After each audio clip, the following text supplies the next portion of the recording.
Hey guys, आज हम पढ़ेंगे सौर विकिरण, उष्मा बजट और तापमान, solar radiation, heat budget and temperature. तो चलिए बिना किसी देरी के शुरू करते हैं।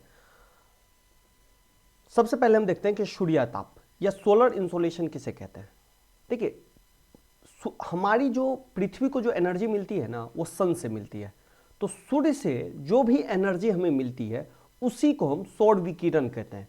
और ये जो सौर विकिरण है वो हमें लघु तरंगदैर्घ्य के रूप में मिलता है। तो ध्यान रखिएगा कि सन से जो एनर्जी मिलती है, जो जिसे पृथ्वी ऑब्जर्व करता है और कुछ एनर्जी को रिफ्लेक्ट कर देता है, उसी को हम कहेंगे सोलर इंसोलेशन। एक चीज और ध्यान रखिएगा कि सन से जो एनर्जी हमें मिलती है वो लघु तरंगदैर्घ्य के रूप में मिलती है, शॉर्ट वेवलेंथ के तौर पे। ये आपने 10th क्लास में साइंस में पढ़ा होगा। और पृथ्वी क्या करती है, उसको दीर्घ तरंगदैर्घ्य के रूप में छोड़ देती है, रिफ्लेक्ट कर देती है।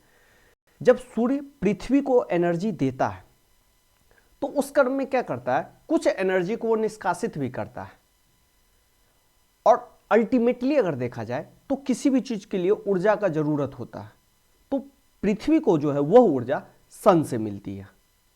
अब देखेंगे कि सूर्यताप जो है, सोलर इंसोलेशन, किस स्थान पे कितना रहता है। अब देखिए, पृथ्वी की सतह पर सूर्यताप में विभिन्नता पाई जाती है। जो सोलर इंसोलेशन है उसमें अंतर है, और यह अंतर है पृथ्वी जो अपने अक्ष पे घूमती है इसके कारण। आपको पता होगा कि पृथ्वी जो है दो तरह से घूमती है। अगर मान लेंगे ये सन है, तो एक तो पृथ्वी का इस तरह से घूमेगी, इसको हम परिक्रमा कहेंगे, और एक है कि वो अपनी एक्सिस पे ही राउंडेड राउंडेड घूमेगी। तो सूर्य ताप में विभिन्नता इस कारण आती है कि पृथ्वी अपने अक्ष पे घूमती है, और इसी अक्ष पे घूमने के कारण दिन और अवधि तय होती है, दिन और रात की अवधि। तो अगर मान लीजिए कि ये अपने अक्ष पे घूम रही है, तो मान लीजिए अगर ये हिस्सा सूर्य के सामने है तो इस यहां पे सनलाइट पड़ेगा, और यहां पे जो सनलाइट पड़ेगा तो ये हिस्सा को ज्यादा सूर्यताप मिलेगा। एक तो सूर्यताप सोलर इंसोलेशन की प्राप्ति का जो असर है वो पृथ्वी का अपने अक्ष पे घूमने के कारण है। दूसरा है सूर्य के किरणों का नतिकोण। अब देखिए, ये नतिकोण क्या होता है कि मान लीजिए कि कोई चीज है, यहां मान लीजिए ये आपका कोई सरफेस है, ठीक है, यहां से हम लाइट डालेंगे, यहां से लाइट डाला और यह लाइट इस सरफेस पे ऐसे पड़ा। अब देखिए, इस कंडीशन पे क्या होगा, इतना जो लाइट है इसका पूरा एनर्जी इतने दूर पे पड़ेगा, और जो एनर्जी है इसी जगह पे जाएगा। एक दूसरा कंडीशन ले लेते हैं कि मान लीजिए ये कोई पेपर है, ये लाइट है, और इस बार लाइट को हम तिरछा जला रहे हैं। क्या होगा, ये लाइट जो है ज्यादा एरिया को कवर करेगी, लेकिन ज्यादा एरिया को कवर करेगी तो उसका जो एनर्जी अमाउंट है वो कम ही एनर्जी अमाउंट है, लेकिन वो ज्यादा एरिया पे अपना कवर कर रही है। तो उस कारण क्या होगा, यहां पे सेकेंड वाले कंडीशन में, इस कंडीशन में सोलर इंसोलेशन या सूर्यताप की जो है प्राप्ति कम होगी, यानी कि ज्यादा लैंड को वो प्राप्ति होगी। मान लीजिए यहां पे 5 है और यहां पे भी 5 है, तो देखिए सूर्यताप यहां भी 5 है लेकिन यहां भी 5 है, लेकिन ये कम लैंड को मिला है और ये यहां पे ज्यादा जगह या ज्यादा लैंड को यहां पे मिला है। तो अधिक सूर्यताप की प्राप्ति किसे हुई, तो ये फर्स्ट कंडीशन को ज्यादा हो जाएगी। तो सूर्य के किरणों का नतिकोण भी जो है वो डिपेंड करता है कि सूर्यताप की प्राप्ति किसे ज्यादा होगी और किसे कम होगी। एक चीज और जान लीजिए कि पृथ्वी जो है, देखिए ये अर्थ मान लेते हैं, तो अर्थ में एक है 0 डिग्री इक्वेटर होता है, जिसे हम विषुवत रेखा भी कहते हैं, भूमध्य रेखा भी कहते हैं। एक होता है 23.5 डिग्री कर्क रेखा। 23.5 डिग्री जो उत्तर में जो रेखा है, अक्षांशीय रेखा है, उसे हम कर्क रेखा कहते हैं। और एक होता है 23.5 डिग्री साउथ मकर रेखा। तो सूर्य जो है वर्ष भर तक, साल भर तक उसका जो प्रभाव है कर्क रेखा और मकर रेखा के बीच में ही पड़ता है। जैसे ठंडी है तो शीत ऋतु में सूर्य जो है वो कर्क रेखा की तरफ चला जाएगा, और जब ग्रीष्म ऋतु आएगी, जब भारत में गर्मी ऋतु आएगी, तो वो क्या हो जाएगा, कर्क रेखा की ओर आ जाएगा। तो सूर्य का जो वार्षिक सूर्यताप जो है वो कर्क रेखा और मकर रेखा के बीच में ही मिलता है। लेकिन एक चीज और देखिए, लाइट तो यहां भी पड़ेगी, लाइट यहां भी पड़ेगी, तो इस कारण क्या होगा, यहां पे तिरछी लाइट पड़ेगी, ये तिरछी लाइट पड़ेगी। इस कारण आप देखिएगा कि पृथ्वी पर है ना सूर्यताप का विभिन्नता आपको देखने को मिलेगा। ये कुछ इस तरीके से देखिए, यहाँ पे वर्ष भर तक लाइट पड़ेगा, ये कर्क रेखा और ये मकर रेखा के बीच। तो इस वाले क्षेत्र को हम कहेंगे उष्णकटिबंधीय क्षेत्र। यहाँ पे तिरछी लाइट पड़ेगी, तो इसलिए हम कहेंगे यहाँ पे इसको शीतोष्ण कटिबंध भी कह सकते हैं और उपोष्ण कटिबंध भी कहते हैं। तो ये उत्तरी साइड में है, इसको हम विषुवत रेखा से ऊपर वाले को हम नॉर्थ कह देते हैं और इधर वाले को हम कहते हैं साउथ, यानी कि उत्तरी, और इधर हम कहेंगे दक्षिणी। और ये हो जाएगा आपका शीत क्षेत्र। शीत क्षेत्र को हम उत्तर ध्रुव भी कहेंगे और शीत क्षेत्र को हम दक्षिण ध्रुव भी कहेंगे। इन दोनों जगह पर जो रेड कलर दिख रहा है, यहाँ पे आपको लाइट कम पड़ेगी, तिरछी लाइट पड़ेगी। और यहाँ पे क्या होगा, उत्तरी ध्रुव और दक्षिणी ध्रुव में 6 महीना लाइट पड़ेगी, 6 महीना लाइट नहीं पड़ेगी। इसका कारण क्या है, तो इसका कारण देख लीजिए। देखिए, आप जानते हैं कि पृथ्वी जो है 23.5 डिग्री झुकी हुई है, और इस झुकाव के कारण क्या होता है, सूर्य किरणें जो है एक टाइम पर एक ही जगह पड़ेगी। जैसे मान लीजिए कि इधर से सूर्य की किरणें आ रही है, पृथ्वी का झुकाव इधर है, तो यहां से लेके जितना व्हाइट पार्ट आपको दिख रहा है वहां पे क्या होगा, सनलाइट पड़ेगा। ये सनलाइट इस वाले एरिया में पड़ेगा। लेकिन अगर पृथ्वी को देखें, अगर पृथ्वी को अगर हम बीचों बीच काटे तो ये यहां से आएगा, यहां से कटिंग होगा, यहां से। तो अब देखिए, अब क्या हो रहा है कि मान लेते हैं अगर ये उत्तरी ध्रुव है, मान लेते हैं थोड़ा देर के लिए ये नॉर्थ है और ये आपका साउथ है, देख रहे हैं। अब जैसे ही मान लेंगे नॉर्थ है, तो देखिए यहां पे 6 महीना उजाला है और यहां पे क्या दिख रहा है आपको, ये अंधेरा दिख रहा है, दिख रहा होगा ये अंधेरा है। लेकिन जैसे ही सूर्य जो है इधर की ओर आ जाएगी, सनलाइट इधर आएगा, तो क्या होगा, इधर आपका उजाला हो जाएगा और इधर आपका अंधेरा हो जाएगा। तो इस क्षेत्र में 6 महीना दिन रहेगा और 6 महीना रात। तो इसलिए आपने पढ़ा होगा कि उत्तरी ध्रुव और दक्षिणी ध्रुव जो है हमेशा शीत से ढका रहता है, क्योंकि वहां पे सोलर इंसोलेशन बहुत कम मिलता है। तो सूर्य ताप में ये विभिन्नता दर्शाता है। तीसरा कंडीशन है दिन की अवधि। देखिए, जितना लंबा दिन होगा सूर्य ताप उतना ही ज्यादा मिलेगा, छोटा दिन होगा सूर्य ताप की प्राप्ति कम होगी। लंबा दिन मतलब ज्यादा से ज्यादा सनलाइट आपको मिलेगा, पृथ्वी ऑब्जर्व करेगी। चौथा कंडीशन है वायुमंडल में पारदर्शिता। देखिए, वायुमंडल क्या है कि जैसे आप अर्थ है, तो आपने पढ़ा होगा पिछला ही चैप्टर जो था वायुमंडल, तो आपने देखा कि क्षोभ मंडल जिसको हम ट्रोपोस्फेयर कहते हैं, उसमें धूलकण पाए जाते हैं, कई गैसेस पाई जाती है। अब ये धूलकण या गैसेस जो होती है क्या, ये सूर्य किरणों को ऑब्जर्व कर लेती है, वो पृथ्वी पे जान ही नहीं देती है। या मान लीजिए पृथ्वी पर जाएगी और पृथ्वी से रिफ्लेक्ट होकर फिर जाएगी, लेकिन वो क्या करती है, पृथ्वी से जो रिफ्लेक्ट होती है वो उसे ऑब्जर्व कर लेती है। तो इससे क्या होता है कि क्षोभ मंडल धीरे धीरे गर्म होने लगता है। तो यह भी सूर्य ताप में विभिन्नता को दर्शाता है। पांचवा कंडीशन है स्थल विन्यास। अब देखिए, स्थल विन्यास क्या होता है कि कुछ जगह ऐसे है जो सनलाइट को डायरेक्ट रिफ्लेक्शन कर देगा। जैसे आपने पढ़ा होगा कि गर्मियों में हम व्हाइट कपड़े जो है ज्यादा पहनते हैं। क्यों? क्योंकि व्हाइट कपड़े क्या करते हैं, सूर्य का जो रिफ्लेक्शन है उसे परावर्तित कर देता है, सूर्य की किरणों को परावर्तित कर देता है। और ब्लैक कपड़े क्या करते हैं, काले कपड़े, वो ऑब्जर्व कर लेता है। तो सेम स्थल विन्यास में भी ये ऐसे ही है, जहां जहां बर्फीला इलाका होगा वहां से सनलाइट आएगा और वो रिफ्लेक्ट कर जाएगा, यानी कि जितना सनलाइट आएगा उतना ही सनलाइट रिफ्लेक्ट कर जाएगा। उसी तरह आकाश में आपको मेघ दिखेंगे, वो वहां भी सनलाइट पड़ेगा और यहां से ये गुजर जाएगा। तो स्थल विन्यास से भी सूर्य ताप में विभिन्नता दिखती है। और आपको पता होगा जहां पे मरुस्थल होगा, जहां पे जंगल होंगे, वहां पे क्या होगा, ऑब्जॉर्ब होगा सूर्य ताप। और अंतिम बात है पृथ्वी की सूर्य से दूरी। देखिए, पृथ्वी सूर्य से जितना दूर रहेगा उसको उतना कम अमाउंट में सोलर रेडिएशन मिलेगा, सोलर इंसोलेशन मिलेगा, और जितना नजदीक रहेगा उतना ज्यादा मिलेगा। तो ये जो कंडीशन होता है ना, उस कंडीशन को कहते हैं अपसोर और उपसोर। 3 जनवरी को ऐसा होता है कि सूर्य जो है पृथ्वी के नजदीक रहता है, और 4 जुलाई को जो है पृथ्वी से दूर होता है। तो जब नजदीक रहता है तो उसको अपसोर कहेंगे, और जब दूर रहेगा तो हम उसे उपसोर कहेंगे। देखिए, जब पृथ्वी परिक्रमा करती है ना सूर्य का, तो उसका एक निश्चित नहीं हो, ये मान लीजिए ये सन है, तो पृथ्वी कुछ इस तरीके से परिक्रमा करती है, इस तरीके से। तो मान लीजिए पृथ्वी यहाँ पे है तो ये सबसे नजदीक में है सूर्य से। अगर पृथ्वी यहाँ पे है तो ये दूर कंडीशन है। तो इस स्थिति में क्या होगा कि पृथ्वी को सनलाइट मिलेगा लेकिन कम इंटेंशन का, और यहाँ पे ज्यादा इंटेंशन का। तो ये जो है ना, पृथ्वी की सतह पर सूर्य ताप में विभिन्नता है। तो हमेशा 6 पॉइंट याद रखिए कि सूर्य ताप में विभिन्नता का है, पृथ्वी अपने अक्ष पे घूमती है, इस कारण जो है सनलाइट का प्रभाव पड़ता है। सूर्य के किरणों का नतिकोण, इसका भी प्रभाव है। दिन की अवधि, लंबा जो दिन का अवधि होगा तो ज़्यादा देर के लिए सनलाइट मिलेगा, और कम रहेगा तो कम दिन के लिए। वायुमंडल में पारदर्शिता, गैसेस जो है वो ऑब्जर्व कर लेती है। स्थल विन्यास, रिफ्लेक्शन, और पृथ्वी की सूर्य से दूरी, ये सभी पॉइंट को भी हमने डिस्कस किया। अब नेक्स्ट देखते हैं पृथ्वी का उष्मा बजट।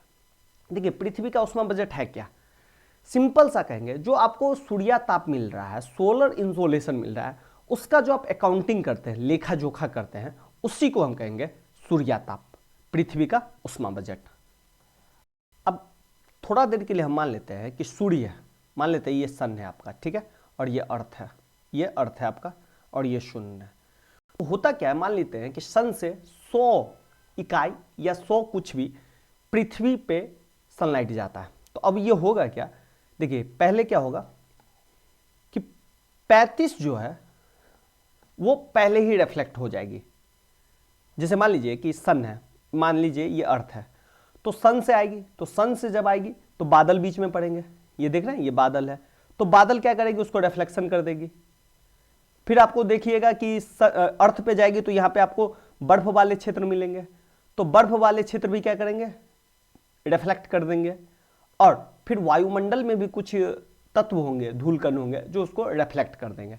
तो टोटल पृथ्वी पर जाने से पहले या पृथ्वी पर पहुंचने के बाद 35 क्या है, वो रिफ्लेक्ट कर देगी, और 65 क्या है, अवशोषण। 65 का क्या होगा, अवशोषण होगा। इसी का जो है लेखा जोखा जो है, उसी को हम कहते हैं पृथ्वी का उष्मा बजट। अब देखिए 35 तो उसने रिफ्लेक्ट कर दिया। अब देखिए रिफ्लेक्शन, ये जो है ना रिफ्लेक्शन ही दर्शा रहा है कि कौन सा चीज कितना रिफ्लेक्ट करता है। अब देखिए, अब ये जो 65 का जो अवशोषण होता है, उसमें क्या होता है कि 14 जो है वो वायुमंडल द्वारा अवशोषित हो जाता है। जैसे वायु में हम जाते हैं तो वायु में कई गैस है, कार्बन डाइऑक्साइड उसका ऑब्जर्विंग है, वो सनलाइट को कैप्चर कर लेता है, और इसी कैप्चर के चक्कर में आप देखते हैं कि हमारा पृथ्वी गर्म होते रहता है। जितना कार्बन डाइऑक्साइड का मात्रा बढ़ेगा वायुमंडल में, पृथ्वी उतना ही कार्बन डाइऑक्साइड क्या करेगा, पृथ्वी को गर्म करता जाएगा। और दूसरा क्या है कि 51 जो है पृथ्वी के सतह द्वारा ऑब्जर्व कर लिया जाता है। इसे ही जो कहते हैं, यही है आपका पृथ्वी का उष्मा बजट। अब इसमें भी क्या है, 51 में देखिए, 51 में भी आप उसको बांट सकते हैं। 51 में से क्या होता है, 17 का डायरेक्ट अंतरिक्ष में निष्कासन हो जाता है, और इसमें से आपको क्या होगा, 34 का जो है फिर से वायुमंडल अवशोषण कर लेगी। फिर इस वायुमंडल का भी सब पार्ट बनेगा। तो ये जो पार्ट देख रहे हैं कि मान लेते हैं कि 100 इकाई सूर्य ने पृथ्वी को भेजा, लेकिन 35 पहले ही वापस कर दिया। फिर 65 पृथ्वी ने अवशोषित किया। इस 65 में से 14 क्या किया, वायुमंडल ने रख लिया, और 51 क्या किया, पृथ्वी के सतह ने इसे ऑब्जर्व कर लिया। ये सब जो सोलर इंसोलेशन का जो अकाउंटिंग है, सूर्याताप का जो लेखा जोखा है, उसे ही हम पृथ्वी का उष्मा बजट कहते हैं। अब पढ़ते हैं थोड़ा टेम्परेचर। देखिए सोलर इंसोलेशन की प्राप्ति हो गई, पृथ्वी का उष्मा बजट भी हमने देख लिया कि पृथ्वी का उष्मा बजट कितना है। अब देखिए जैसे ही सोलर इंसोलेशन की प्राप्ति होगी तो क्या होगा, पृथ्वी का तापमान बढ़ेगा या घटेगा, तापमान पे असर पड़ेगा। तो ये जो टेम्परेचर है क्या, देखिए टेम्परेचर को सीधे शब्दों में कहे तो टेम्परेचर है वस्तु के प्रति इकाई आयतन में ऊर्जा या उष्मा की मात्रा की माप, कि उसके आयतन में ऊर्जा या उष्मा की क्या मात्रा है, उसी को हम तापमान कहेंगे, कि किसी जगह का तापमान क्या है और किसी जगह का तापमान क्या है। अब देखते हैं कि तापमान के वितरण को नियंत्रित करने वाले कारक क्या है। देखिए ये जहां सोलर इंसोलेशन आपने अगर समझ लिया तो ये आराम से समझ जाइएगा। देखिए तापमान के वितरण को नियंत्रित करने वाले कारक है अक्षांश। अब अक्षांश क्या है, तो देखिए अक्षांश का सिंपल सा मतलब है कि जैसे ये अर्थ है, मान लेते हैं ये अर्थ है। अब देखिए ये इक्वेटर है, जैसे हम भूमध्य रेखा कहते हैं, ये 90 डिग्री है और ये भी 90 डिग्री है, इसे 0 डिग्री कहेंगे। ये नॉर्थ हो गया आपका और ये साउथ हो गया। इक्वेटर से जैसे हम ध्रुव की ओर जाएंगे, चाहे वो नॉर्थ ध्रुव की तरफ जाए या साउथ की तरफ जाए, जैसे जैसे जाएंगे टेम्परेचर आपका कमेगा, एक लोकल है। जैसे जैसे आप ऊपर जाइएगा वैसे वैसे टेम्परेचर कमेगा। अगर देखिए यहाँ भी हमने यही पढ़ा था, यहाँ पे टेम्परेचर क्या है, सबसे ज़्यादा मिलता है, यहाँ पे टेम्परेचर कम है और सबसे कम यहाँ भी, सेम नीचे भी। तो यहाँ से जैसे जैसे ऊपर जाइएगा आप टेम्परेचर कमेगा। एक कारण तो ये हो गया तापमान में। दूसरा है समुद्र तल से उस स्थान की उत्तुंगता, इसको आप एल्टीट्यूड भी कह सकते हैं, कि समुद्र तल से वह स्थान कितना ऊंचा है। देखिए आपने पिछले चैप्टर में पढ़ा है कि जैसे जैसे हम ऊपर जाते हैं वैसे वैसे क्या होता है, तापमान में कमी होती है, और उस तापमान में कमी को हम कहते हैं नॉर्मल लैप्स रेट। और ये नॉर्मल लैप्स रेट है 1 किलोमीटर पे 6.5 डिग्री सेल्सियस ये डिक्रीज होता है जैसे जैसे आप ऊपर जाइएगा। तो जैसे जैसे आप ऊपर जाइएगा वैसे वैसे क्या होगा, तापमान कमेगा। इसलिए आप देखते हैं कि राजस्थान को हम कहते हैं गर्म मौसम वाला जगह है, लेकिन वहीं पे क्या है, माउंट आबू है, वो हिल स्टेशन है। क्यों? क्योंकि माउंट आबू जो है वो अरावली पर्वत पे है और ऊंचे स्थान पे, इसलिए वह हिल स्टेशन है, वहां पे ठंडा स्थल है। तो ध्यान रखिएगा कि समुद्र तल से जो भी चीज ऊंचा होगा, हाई एल्टीट्यूड पे होगा, उसका टेम्परेचर क्या होगा, कम होगा।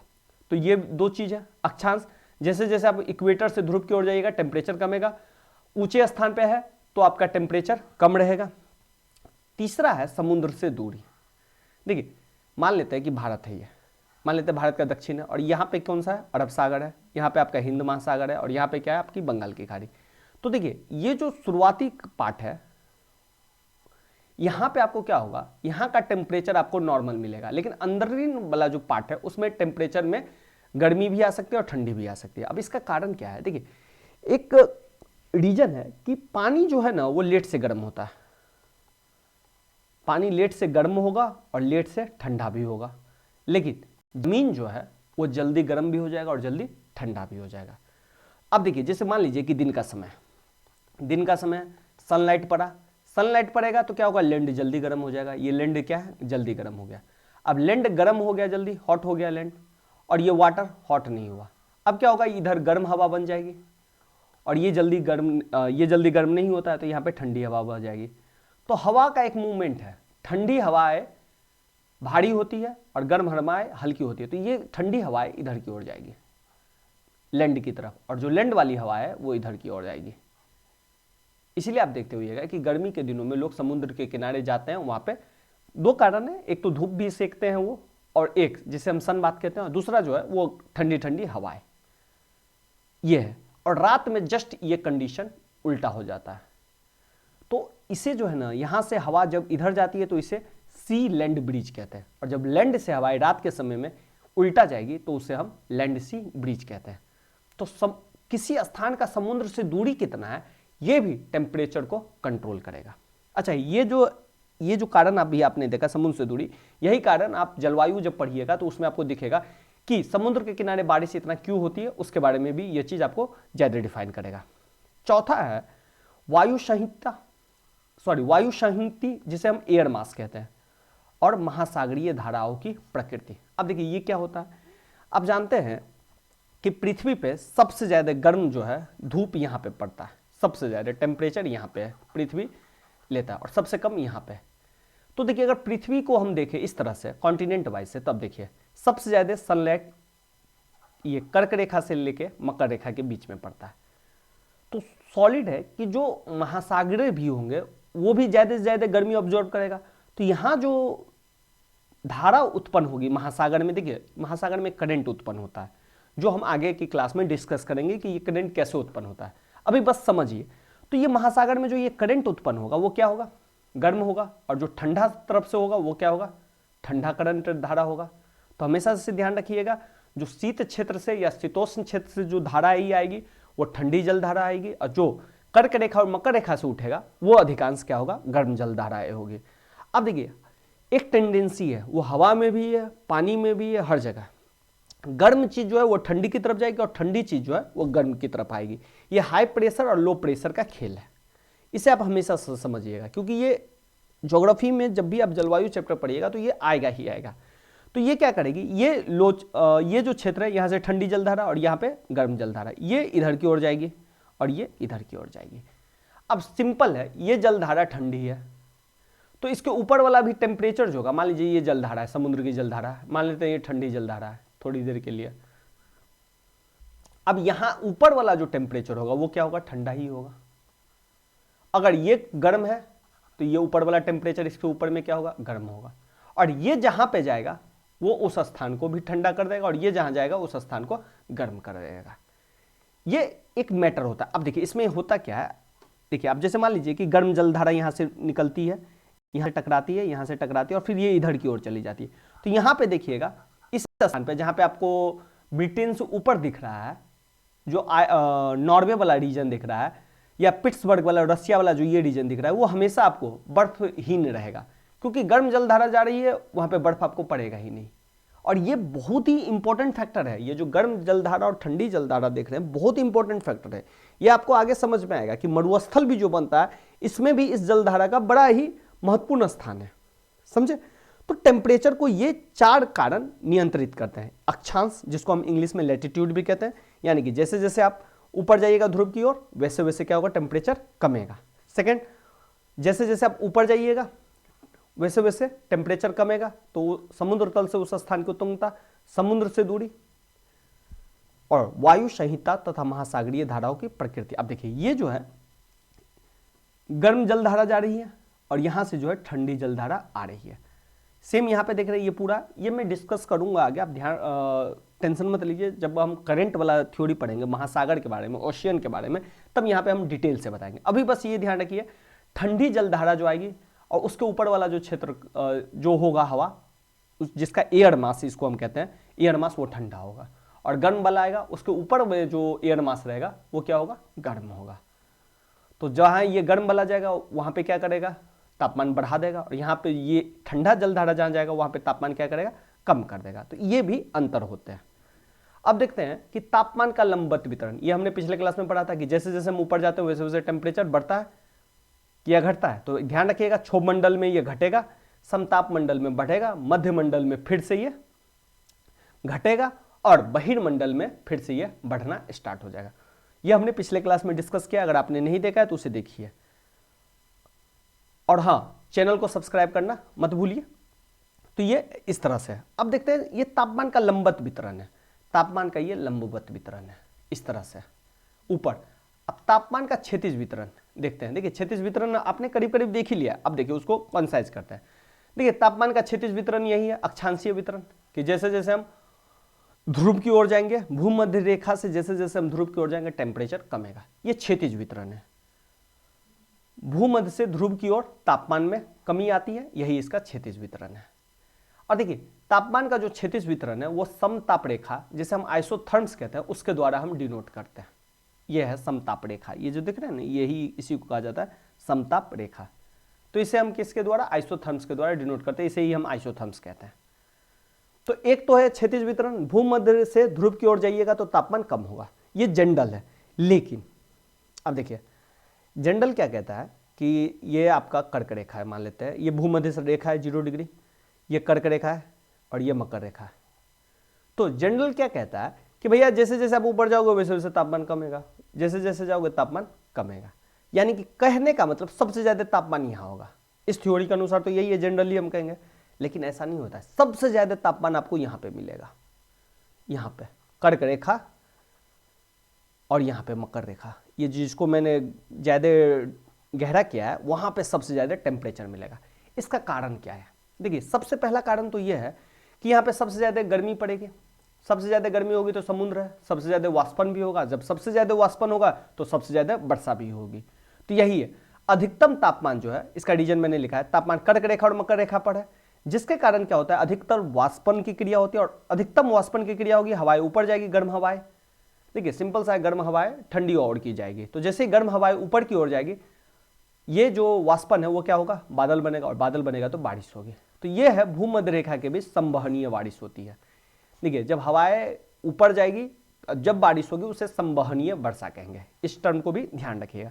तो यहाँ पे हमेशा वर्षा होती रहेगी, हर दिन वर्षा होगी, और जब हर दिन वर्षा होगी तो टेम्परेचर कमेगा, सॉलिड है यहाँ पे टेम्परेचर कमेगा, तो सबसे ज्यादा टेम्परेचर यहाँ होगा। अब यहाँ पे होने का 2 कारण है, एक तो यहाँ पे खुला आकाश रहेगा, इसके लिए टेम्परेचर वहां पे बढ़ेगा। क्यों, खुला आकाश है, मेघ नहीं है, मेघ नहीं है, इंसोलेशन जो है, सूर्य ताप है, सनलाइट जो है हमेशा पड़ेगा, और जब हमेशा पड़ेगा तो वह क्षेत्र गर्म हो जाएगा। और दूसरा जो सबसे ज्यादा इंपॉर्टेंट है, हवाएं जो है यहाँ पे नीचे उतरेगी, इस क्षेत्र पे ये हवाएं नीचे उतरेगी। ये क्यों होगा वो हम नेक्स्ट चैप्टर में डिस्कस करेंगे डिटेल से। तो इस कारण क्या है, देखिए दो चीज़ें आप समझ जाइए। एक क्या होता है कि हवाएं ऊपर उठती है, तो हवाएं जब ऊपर उठेगी तो टेम्परेचर घटेगा, वाष्पन का क्रिया से क्या होगा, बादल बनेगा। लेकिन जैसे हवाएं नीचे उतरेगी ना, तो नीचे उतरने वाली हवाएं क्या होगा, उसका टेम्परेचर बढ़ेगा। जब टेम्परेचर बढ़ेगा तो वाष्पन का क्रिया उतना नहीं होगा। देखो वाष्पन का क्रिया नीचे होगा लेकिन बादल नहीं बनेगा। टेम्परेचर कमेगा तब वो पानी के रूप में नीचे आएगा, टेम्परेचर बढ़ेगा तो बारिश नहीं होगी, गर्मी ही होगी। इसलिए क्या होता है कि यहाँ पे हवाएं नीचे उतरती, इसलिए यह क्षेत्र सबसे गर्म है। तो जब भी क्वेश्चन आ जाए तो इसका जवाब देने के लिए आप तैयार रहिएगा। अब देखिए तापमान का व्युत्क्रमण, अब कहीं कहीं आपको क्या दिखेगा कि ये जो उल्टा है। अब उल्टा कैसे है, एक है वैली इन्वर्जन और एक है ग्राउंड इन्वर्जन। देखिए पहले हम समझ लेते हैं ग्राउंड इन्वर्जन क्या होता है। देखिए मान लीजिए ठंडी हवा है, ठीक है, और ये गर्म हवा है। जब भी ठंडी हवा और गर्म हवा टकराएगी, सिंपल है, जब भी ठंडी हवा, इसे आप मान लीजिए कोल्ड है और ये हॉट है, ये दोनों जो टकराएगी तो क्या होगा, ठंडी हवा का प्रवृत्ति होता है नीचे बैठना और गर्म हवा का प्रवृत्ति होता है ऊपर जाना। तो ठंडी हवाएं नीचे रह जाएगी और गर्म हवाएं ऊपर आ जाएगी। तो इस कारण क्या होगा, ये कुछ है ना यहाँ पे धुंध टाइप से बन जाएगा, ये जो है धुंध बन जाएगा। जो ठंडी में आप देख रहे हैं ना, ये ऐसे ही तरह से होता है। अब देखिए होता क्या है, अब जैसे ठंडी के दिनों में आप क्या देखते हैं कि सनलाइट जो है वो पड़ा, वाष्पन का क्रिया हुआ, कम ही मात्रा में सनलाइट पड़ा, वाष्पन का क्रिया हुआ। ठंडी के दिन में क्या होता है, शॉर्ट डे होता है और लॉन्ग नाइट होता है। ये वाष्पन का क्रिया वायुमंडल में घूमेगा, गर्म है थोड़ा सा।